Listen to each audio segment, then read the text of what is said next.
What's up, everybody? It's Chef Jourdan-Cha'Taun, and you are now tuned in to Chefish. Today, we have my lovely friend here, Chef Razia Sabour. Is that how you pronounce it? Is that absolutely? Yes. Sabour. Yep. Okay, so Chef Razia is a private chef, caterer, and a real deal celebrity chef because she has actually been on a few TV shows. You know what I'm saying? So she's a real celebrity chef. And just to give, what makes one? Yeah, okay. Not featured on the B-roll. You know what I'm saying? But she was starred in a show. You know what I'm saying? Okay. And yeah, so we'll get into that a little bit later. Okay. But to give us a little introduction on who Chef Razia is. So Chef Razia actually grew up in Washington, D.C. with a family of 12 other siblings. Mm-hmm. That's crazy. Yes. All from your mom, too? Yes, all from my parents, yes. Okay, so 12 siblings. Uh-huh. And she had the luxury of having a peach tree and herbs growing in the front yard with a grapevine wrapped around the back porch. Mm-hmm. And so that means early on, she knew what local sustainable food tastes like, gave her the upper hand, and also her dad was a chef. So that was in-house game already. We love that. You know what I'm saying? We love that. Ultimately, when she started growing up, she went to college. And when she was studying in college, she had 5 other roommates, one being her husband right now today. You know what I'm saying? Brother, he was not living with me. Stop. Okay. He wasn't living with me. No, it was girls. Okay. But well, he lived was sliding on the side. He was upstairs. Okay. So he was one of the people that, and when she was studying college, she was cooking for her roommates. Okay, 5 girls, and her now husband lived upstairs, you know what I'm saying? So he only had to go downstairs, you know what I'm saying? Slide a little bit, you know? We love that. So from there, she, not from there. So her dad's influence, the herbs and peaches and all of that in her front yard, then growing up cooking with her college roommates, pretty much built the foundation of her culinary company now that she owns, which is Fuller Food, right? Yes. And Fuller Food is actually one of the premier catering companies in Atlanta that caters to all of the movie sets and stuff. Yeah. She a little big time. You know what I'm saying? She a little big time, you know? So, and not only that, one of her biggest inspiration are her children who are now at the age of getting in the kitchen with mom. Yeah. So they actually like it. So that's like a big thing for Chef Razia. So yeah. Welcome to the couch. Thank you. Thank you very much. I'm very happy to be here. Very excited. I appreciate you giving me some chat of your time. with you. Yes. I appreciate you. Okay. You know what I'm saying? So, I know my chefies out there are probably wondering, how does Chef Razia and I know each other? And we were actually introduced by a mutual friend. You may have heard me mention her before, Chef Rosemarie Clear, the food stylist that lives in Los Angeles now. One of the top, get your Googles on. If y'all haven't looked up Rosemarie Clear yet, look her up. She's one of the top African-American food stylists in the game. For sure. And you all had created this thing called the Woman Chef Alliance. Yes. And so we met actually doing a cooking experience together. Mm-hmm. Yeah. And from there, we just loved each other. Yeah. So we came here and cooked together on your rooftop. We did. We did. It was so good. It was like 5 of us and we put it all together. Yeah. One of my older nieces was here. Mm-hmm. That food was bomb. Yes. I wish y'all could have tasted it. You know what I'm saying? But you can't. Maybe you could hire one of us. Yeah. But okay, so now for the starter. Now that I've given a brief intro on who you are, can you tell me in your own words how your heritage and where you come from has influenced your food now, and tell us a little bit about who you are in your own words? Who am I? So I am a chef, and I've owned Fuller Food for almost 12 years now. Okay. I started this company as a way to be more present for my children, as a way to have more control over my time. Okay. Because working, it turned out to be a whole lot of physical work in the beginning. My first gig was, I got that gig the day before I was scheduled to start. You know, I had just gotten my license and all of that. What gig? Tyler Perry Studios. See, you missed the step. I'm sorry, excuse me. Because I'm like, hold on. I feel like we started in the middle. Give me this lovely drink. Let me just Take a little sip. have a sip of. Oh, honey, it's delicious. But so I got my first gig at Tyler Perry Studios. Okay. What up, TV? Right after I kind of gotten all the paperwork that I'm supposed to have to actually run a business, a legal catering company. Yes, exactly. And I had to send all of that paperwork in to cater for 75 people. Okay. But I wasn't planning on being a catering company. So I was just like, I can't feed 75 people. Long story short, my sisters showed up the following day with me. I went to Restaurant Depot and bought all the supplies and, got t-shirts made and all of this the day before I showed up on their lot. I fed the 75 people just like a beautiful soul food spread. Right. But I set it up professionally and beautifully, whatever. Before they finished eating, I was hired to do 5 weeks of lunch and dinner. Was it for the set or for like his family or what was it cast for? and crew. Okay, cast and crew. Yeah. So I had to do cast and crew. So that kind of built my repertoire.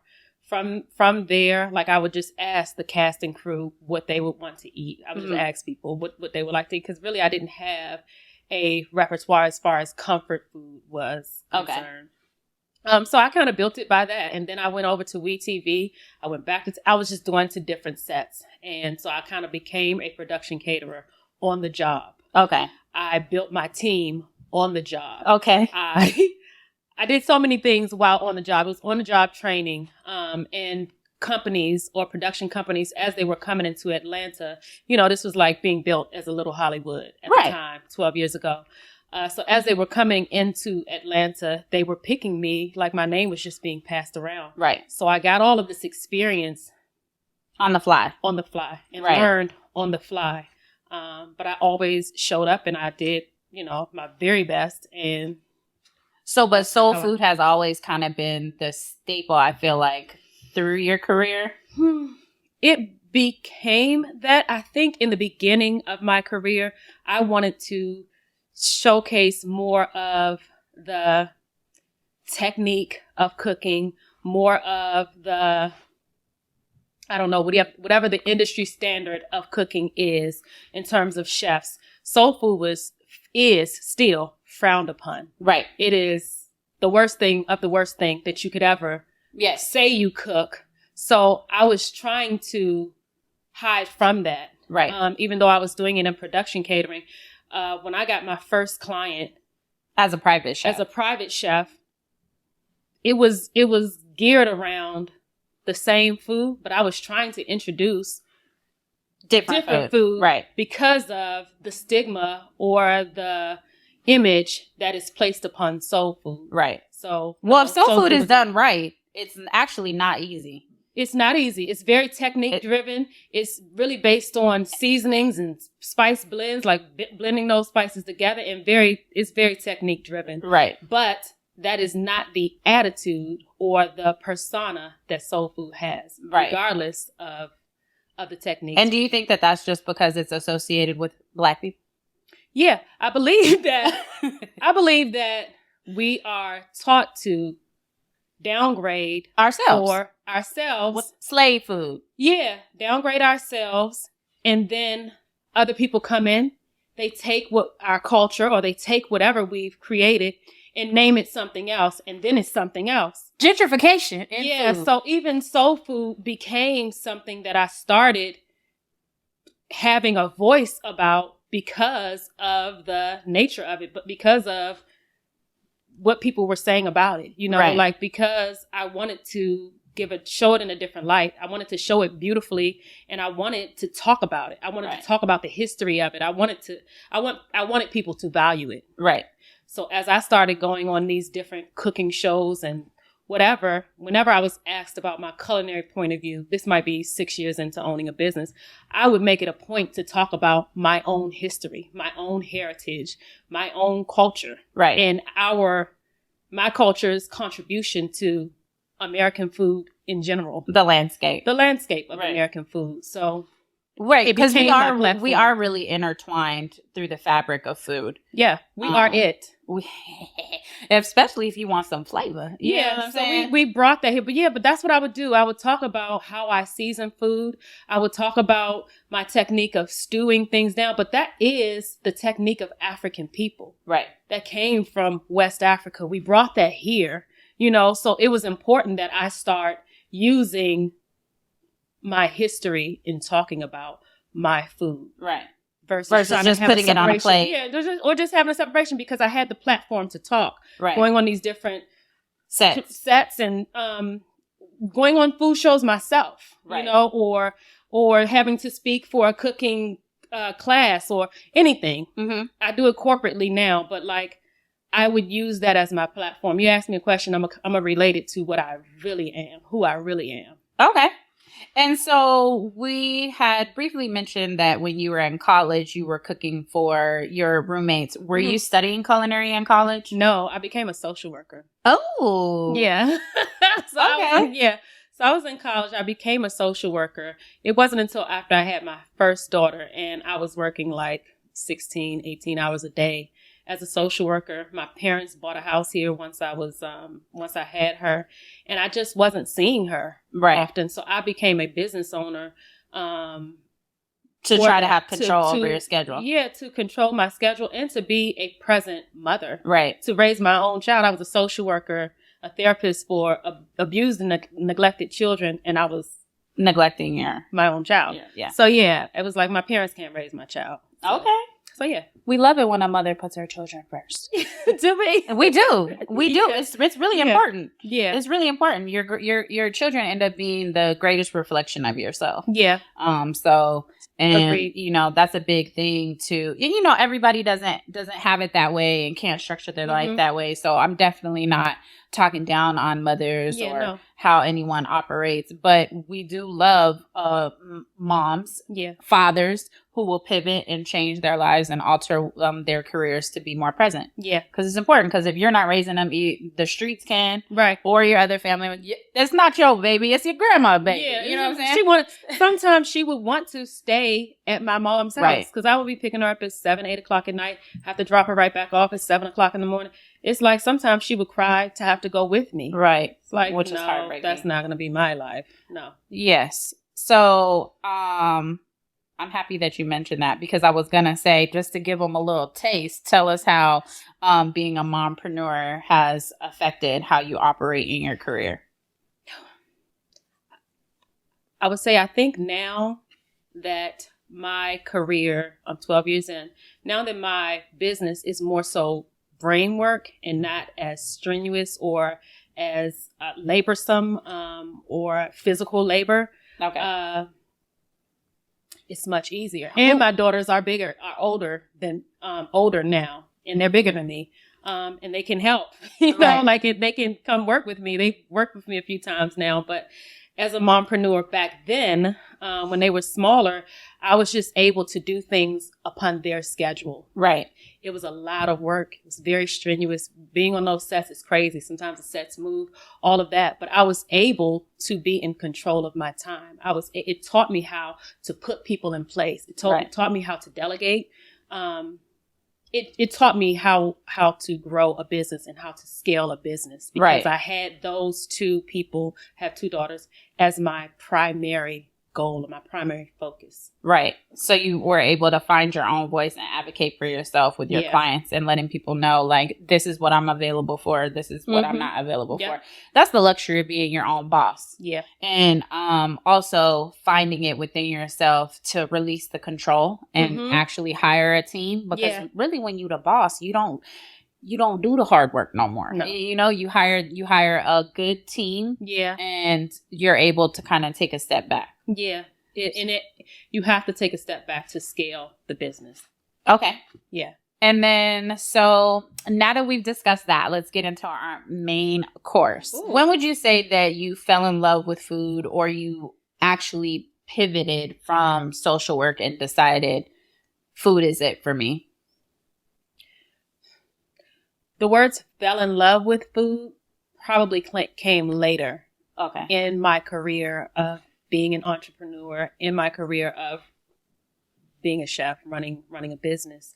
I think it was when I developed my own voice in terms of food, my culinary point of view is what they might call it. I remember when I started going on TV shows as myself, as a chef, those types of shows, I would always be asked, what is my culinary point of view? Or, what do you cook? Or, things of that nature.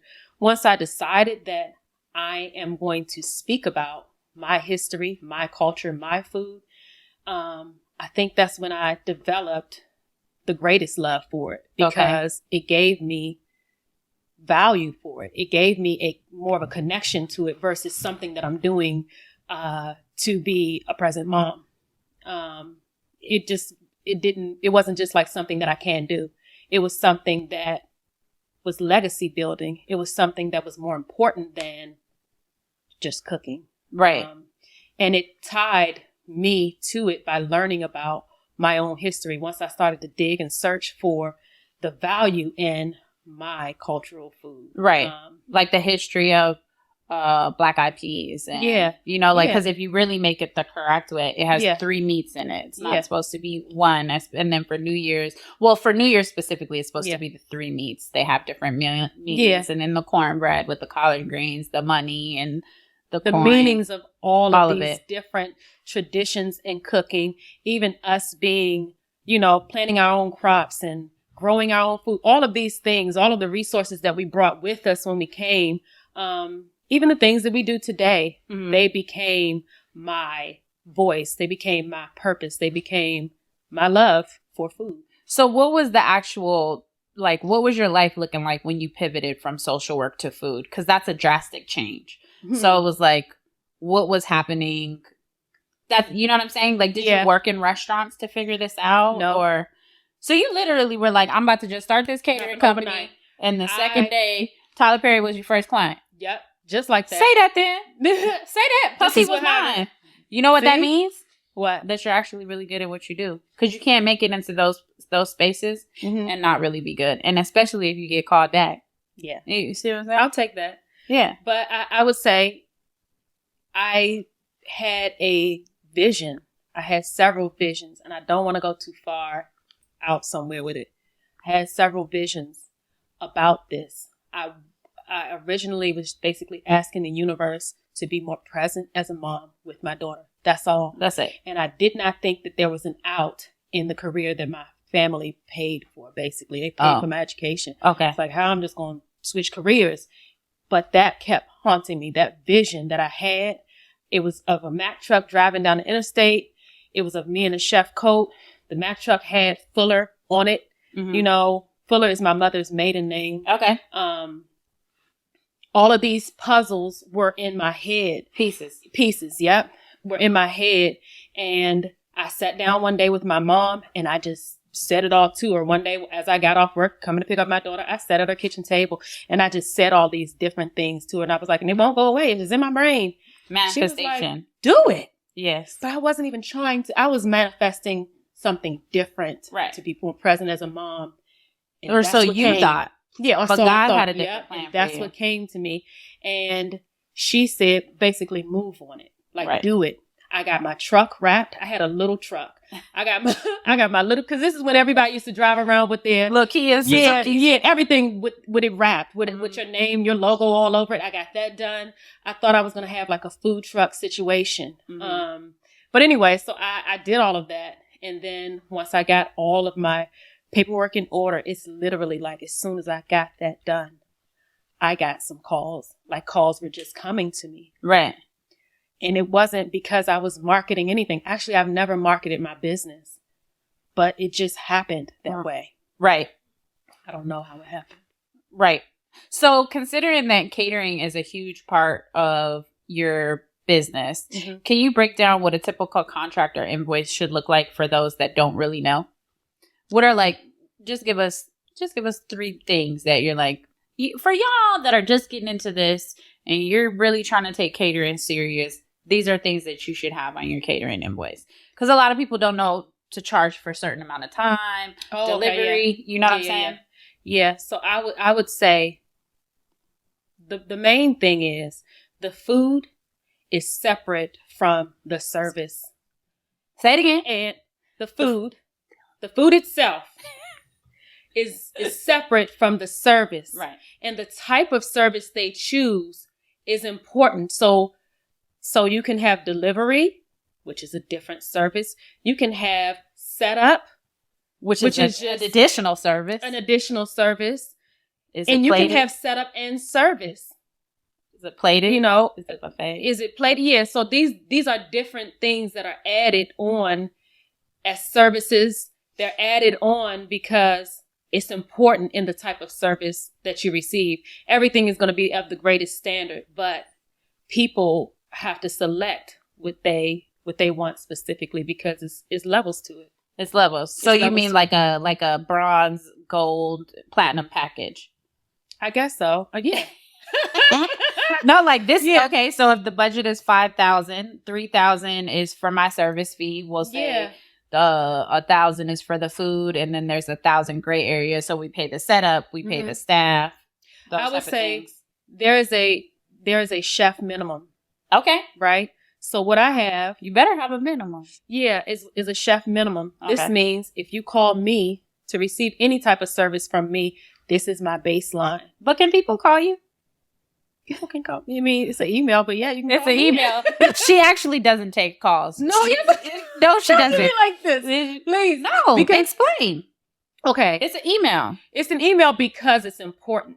Business is important to have a thread for how you've gone about the conversation. So even if somebody emailed me 5 years ago, I can type in their information into my email, their email address, and I can pull up that I've talked to you before. I can see that. Well, if we have phone calls, there's no tracking for anything that has happened. You can tell me that I said something that I didn't say. Right. Any of that. And then there's other people on my team. So if somebody else takes that email, it's still a part of a thread that I can see what has already happened before I can write you back. So that's an important If thing. it's like, well, I talked to Tiffany and blah, blah, blah. Well, Tiffany sent me a text message. No, we don't operate like that. So that's not even possible. Right. It's a tracking system to keep you aware of your own business, really. Because it's a working contract. It's a working contract. And it's important to maintain a status for your business, a way that things move. Because if I'm out or if I'm unavailable or something like that, somebody else can look it up. Somebody else can, but we can't do that based on text messages to your phone or verbal conversations. Verbal conversations. No, we didn't. We could not have agreed on that because this is or like when something doesn't go the way it was supposed to go and somebody on the other side falls short or affects the overall experience basically. So if somebody says you agreed to do something that you didn't agree to, if there's nothing in a paper trail, nobody really knows. Because a lot of times when you're doing bigger events, there's a lot of middle people that you're dealing with, and you're not always dealing directly with the client. So that's why for you, the important thing is to converse through email. Yeah, the paper trail is... Paper trail gonna save all life. Top Gary Studios taught me that. His staff is impeccable. So besides that, tell me a few things, a few key points on what you look for when you're creating a budget. Do you create the budget for the stuff you do on the movie sets, or do they approach you with a budget?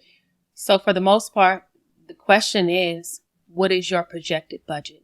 Mm-hmm. What is your planned budget? What budget do you have for catering? What budget do you have? Right.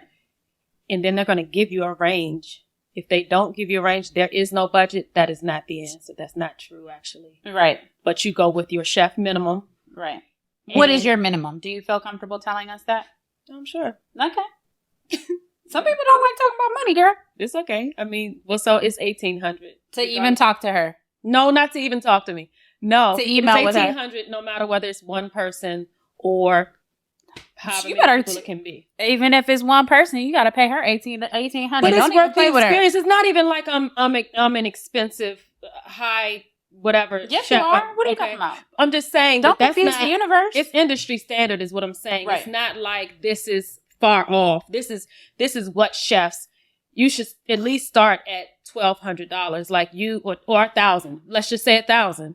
Bare minimum. Because I've been in it for 12 years. Right. So and the clientele that I have, they are referred to us. Right. It's not like I'm out holding up a sign saying that I'm $1,800. Right. So the clientele coming to me already knows your what to resume. expect, Yeah. So it's not like you're walking into a store and expecting something different. I'm not walking into Coach and expecting Dior. Right. You know what I mean? So you know what you're getting when you reach out to me. You already kind of know that. Right. But I say it's important to have a chef minimum for yourself. Okay. What are you willing to work for? That's not including the food or anything else. What should you go home with? Right.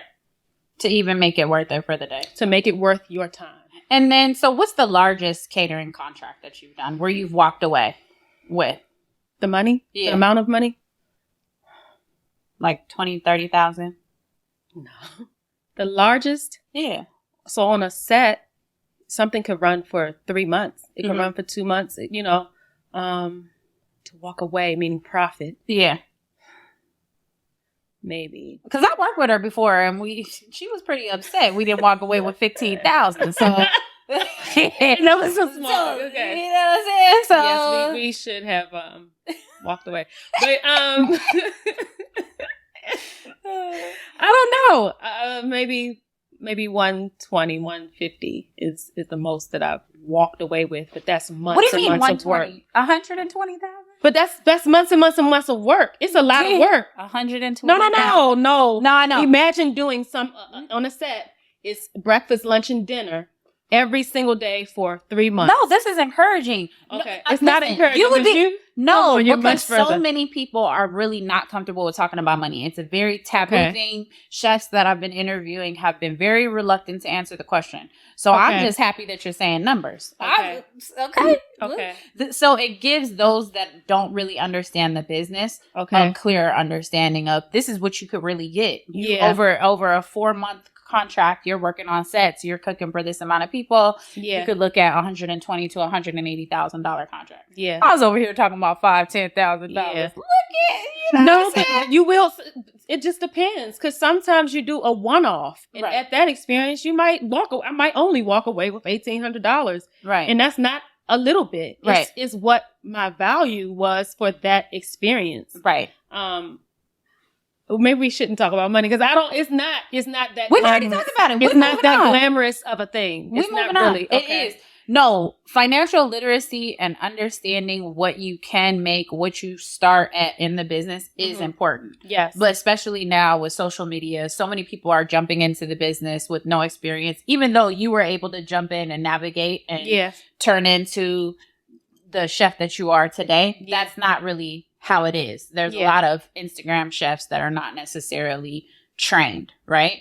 Yes. I feel like training growing up in important. the house with your dad being a chef kind of gave you an extra edge, even though that wasn't really your focus, basically. And it's also learning on the job. All the classes there are to take them. Anything that is available to you, do it. Be forever a student. I am forever a student. Anything that I need to learn how to do, any techniques, any of that, I find the class and I take it. Take a class, y'all. I take all the classes. Even if it's YouTube, I research like, because you have it at the tips of your fingers. You can research anything. There's no excuse. There's no excuse. So I know that you won OWN Network's The Great Soul Food Cook-Off. Correct. Did I say it? I was like, that felt like a mouthful. Yeah. I was like, let me make sure I get it right. Yeah. You know what I'm saying? So what was that experience like? Did you get to meet Oprah? I did not get to meet Oprah. Dang. But we were still in Oprah's house, okay? Yes. Network. I was in there. But it's now on HBO. Okay. That show is now streaming. You can watch it on HBO. Tune into the Max. game. Yeah. It's still on OWN too, but you can watch it on HBO Max. But the experience was a growing experience. I did not realize that I'm a very shy person. Working in this industry, it's very behind the scenes. Celebrity chef, that whole situation, that's not the reality of it. You're not in front of the camera, you're behind the scenes. So even calling myself a celebrity chef was never a thing, because I'm not the celebrity. I'm in service to the Celebrities. Yes. Yeah. But yeah, so it taught me, it yanked me out of being shy. It yanked me out of being shy. the anxiety that you have of like 2 cameras in front of you, a producer in front of you, a camera up under you, so many cameras everywhere, then you're going to cook soul food. Right. In 30 minutes or 45 minutes. That's it. Right. So cooking and talking, all of these things that I am not accustomed to doing. I run a business, but I delegate people to do different things. And I don't really have to talk much while I'm working. No. We kind of got our head down and we're in a zone, or I am in a zone when I'm working. Yes. So to have your head up and talk and cook and be entertaining. And then they're asking you questions while you're cooking. And you're like, I'm really trying to stay in this 30 minutes. Now. So I had a lot of fumbles. I fumbled the ball a lot. But it yanked me up out of my shell. I didn't realize how shy I was until I went on there.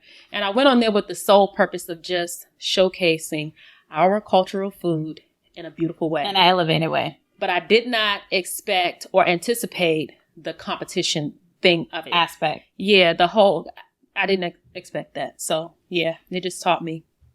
It grew me up. Like, grow up, child. You grew up. Yeah, grow up, child.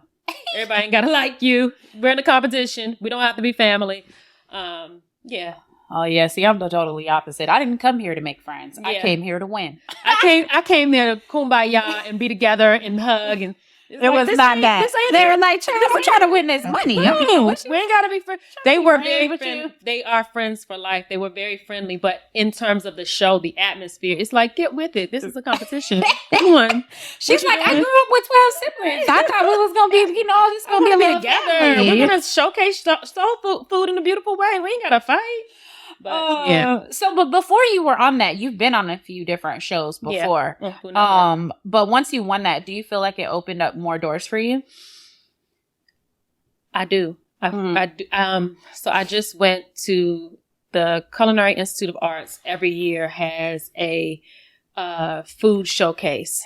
Brings about 10,000, 15,000 people there to their campus in Napa Valley.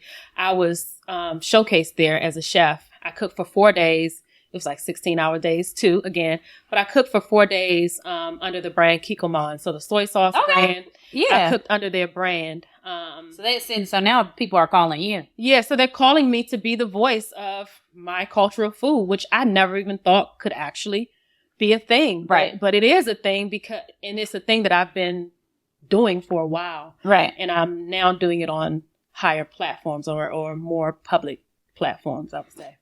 Right. So I also know that you've helped a few different celebrities with their cookbooks. Yeah. So what are those type of experiences like? It's different to be a ghostwriter. Okay. But it's still kind of from me. I have those books in my home. Right. But I think that I've learned a lot about the technique of writing a recipe, even writing for Google or any other online type of platform. Mm-hmm. Writing recipes is what it taught me. Becoming a recipe developer, right? Just taught me the technique of writing recipes and visualizing food, food styling, and all of that. That's what it. So, do you have any aspirations of coming out with your own cookbook? Yeah, I'm working on it. I have 43 recipes in. No, so. Fuller food. Fuller food. Yeah. The fullest. Yeah. That's the name of the book right there. The fullest. Filled up. Filled up. You know what I'm saying? We're going to be on the lookout for it. Filled up. There we go. Filled up. I actually do like that. So do you have any aspirations of doing your own cooking show? Yeah, I'm open to whatever the universe has for me. I feel like the experience of that show had me come out of my, whatever this is, protective casing and be more of a spokesperson, be able to speak more publicly. Be in a face. Yeah, be in front of the camera. Yeah. So, I mean, you cute. They're my girl. You cute. You like a little pocket-sized fun. You know what I'm saying? Yeah. I love it. You know, I'm way taller than her. Y'all can't see because we're sitting down, but she's so cute. I love you so much. A little smaller person. And so now that we've discussed the main course. Okay. So now, can you tell my chefies what your recipe for success is? If you could tell them 3 things, it's like 3 top things to keep in mind to get into the business or 3 things that you would tell your younger self getting into the business? 3 things to get into. So I feel like in life, the most important thing is to do your very best. Give everything you have. If you can't give it your absolute all, it's not worth your time. If you cannot give it everything you have, it is not worth your time. Okay. That's my very first thing. Always give your absolute best. And then I would say the next thing. Matter of fact, I want to talk about that more. And your absolute best in terms of being a chef or being in this business, it happens first with yourself. So not just the food has to look beautiful and all of that, but even your presentation of yourself. So something important is I don't cook in what I present myself in. Okay. So I get dressed just like the food gets dressed. Okay. So, the food is cooked in our incubator, in our little kitchen, whatever. The food is, however it is in terms of what it looks like in prep. When you bring it to set it up, you have to set yourself up too. So she said, don't be coming to work all not polished. You better polish. Polish yourself up just the same way you're going to polish that plate. You're going to clean around that plate, all of that. That is important. Present yourself in the way that you would present the food. It's the same. It's a whole overall experience. And that goes into my second point. I just thought of one. Hospitality. Third. This is the third. I'm on 3. This is good. Oh, yes. All right. So hospitality is important. The service that you would want somewhere, give it. Of the highest service, I give everything. Client is not supposed to go pick up something. If they're already seated, you put the plate in front of them. If they need something, you make sure they get it. If they're done with their plate, you make sure you pick it up. So service, the highest quality of service, hospitality is important. And I have to add a 4th one, which is be on time. Be on time. Don't nobody, because prompt. Be prompt. And on time means a little early. Yes, because if you're supposed to be there at 5 o'clock, you can't pull up at 5. It's not. I'm always at least 30 minutes early. And that's because also I live in Atlanta. So if we get moving and all of a sudden something happens and traffic is jacked up or whatever, I still have some type of leeway to the time that I told the client that I would show up. Right. So you tell the client based on maybe a 30-minute break. Like if I intend to show up at 2 o'clock, I'm going to say 1:30. Right. So it gives me some type of. I always show up 2 hours early to my clients. No, I'm saying, so it takes me about 3 hours to set up anything that I'm going to set up. Right. So I'm going to show up 3 hours prior to whatever the event might be. Right. But if I say that's 2 o'clock, I'm going to show up at 1:30. Mm-hmm. Just in case anything happens on my way there. I need to pick up something or whatever the case may be. I have some type of grace in between the time. Right. Either way, be prompt. And if something happens that's out of your control, keep the client informed. Right. Let them know. Don't have them looking for you and all of that. Just let them know. Things happen. Be punctual, y'all. Be punctual. So that's our 3rd. And so our palate cleanser. So, after a long day of work, right? Yes. When you get home, what are you cooking for yourself? Am I cooking for myself? What you going to eat? I drink a green juice. I'm That's gonna drink some greens and I'm gonna drink them on the way home. That is the truth. But I'm a sandwich cereal girl at the end of the day, really? or toast. I'm a green juice girl. Really? I'm a juice girl, or I'm a gulp down some water girl, or I'm a grab an orange or grapefruit. We like the healthy. Grapefruit. I love. We like that healthy. You know what I'm saying? It's not to be healthy. It's to be quick. Really, it's like I don't want to see another stove. I don't want to touch the stove. I don't even want to touch the toaster. For real. And then even making a sandwich is so crafty to me. I'm not going to just make it real quick. So no, I don't want to think about the components of a sandwich. Okay. I just want to drink something down and go on by my business. And when you're cooking in the kitchen, what are you listening to? Either Afro beats or something with affirmations. I don't know. Okay. That's good. And for the dessert, tell us how love and family and sisterhood has helped you in your business model. Oh, sisterhood in my business model. My very first gig, that was my sisters, that showed up for me. And then I was hired to do 5 weeks, then went over to WINNER TV to do this. So it's always one of my sisters with me. My sister Zaza, she is the youngest of us, and she's the one who's like, you can't keep showing up looking like a cafeteria lady, cafeteria worker.